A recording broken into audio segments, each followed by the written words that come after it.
pinagtrabahuan nyo during the break, especially looking at the development of Gio since last conference? Hindi pa ganun ka ano kasi we're trying to adjust pa kasi we have two new players. So like Wami, inaano pa namin si Wami and si Chris na maka-adjust sa team. And medyo as coaches, mga coaches, medyo nakulangan kami kasi kumbaga yung opportunity na yun na walang import. So kailangan yung laro, hindi dapat ganun. So back to zero ulit, tingnan namin yung video kung ano man then kailangan yung correct. Thank you, Coach Ronald. We're now opening the floor.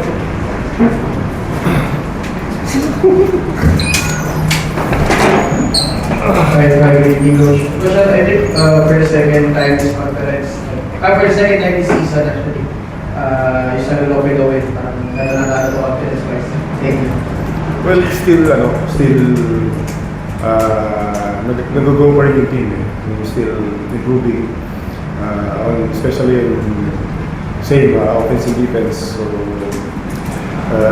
too early to kailangan every game in practice, need to compete para madala namin sa games, need to compete. Yun lang. Gio, congratulations. Yung 1923 mo career-wise daw. Gio, after kung Commissioner's Cup mo, you got your feet wet, anong goals mo ngayong Governor's Cup or yung individually and siyempre, team-wise? Ako naman po,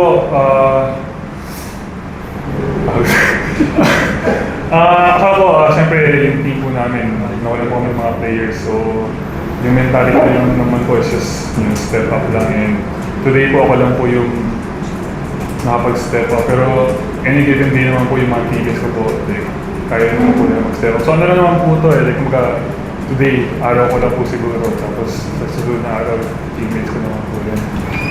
Anong biggest takeaway mo nung last conference na dadalhin mo for this Governor's Cup?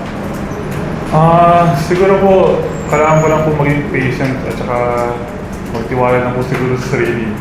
Si Coach Ronald po araw-araw pong sinasabihan na magtiwala lang po sa sarili ko at saka be strong lang po talaga. So yun lang po siguro. What's your assessment na import mo? 2016 ulit? Well, what can you ask? The double-double pa rin. Double-double si Jess, eh. Double-double, di ba?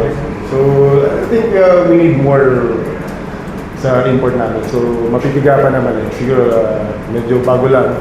And hindi pa siya gano'n dun sa pace ng game na gusto namin. So, same like Wami and Chris na nag-adjust pa. So, hopefully by couple of games makikita natin yung lower. Coach, kung sa Siwagi na stop dito sa therapy, obviously adjusting, siya ba yung same Wami nung dati dito sa therapy? Well, Wami is still Wami in practice. I know Wami kasi for how many years yung player namin si Wami. Pero siguro iba yung style ng playing namin before nang he was here. Sa niraran namin yung system yan, offense and defense. So, still trying to adjust. And even Chris, even the import. Jaya, ano lang yung adjustment mo having Jerry Kahan-Misi nung first conference mo ngayon naman si Juan Johnson? Yun si Kuya Wangin po, like, tinutulungan na rin naman po kami, leader po talaga siya. So, malaking tulong din po na punta po sa team namin at siyempre kami puro mga bata rin po kami. So, yung leadership po nila niya po yung malaking tulong po sa amin. Especially ako, big ako eh. So,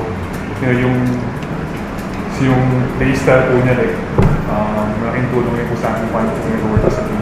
So, yun ako. Coach, Sunday, go against Index, Coach Jimmy ang talagang mo, save that plus mo, coach mo lang dun sa matchup na yun. I think magandang laban kasi yung pace ng laro alos same. So we'll see kung sino makauna, makapag-adjust kung anong tatapon ng kabilang team.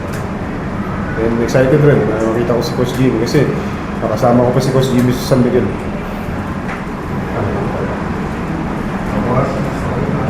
Okay. Thank you.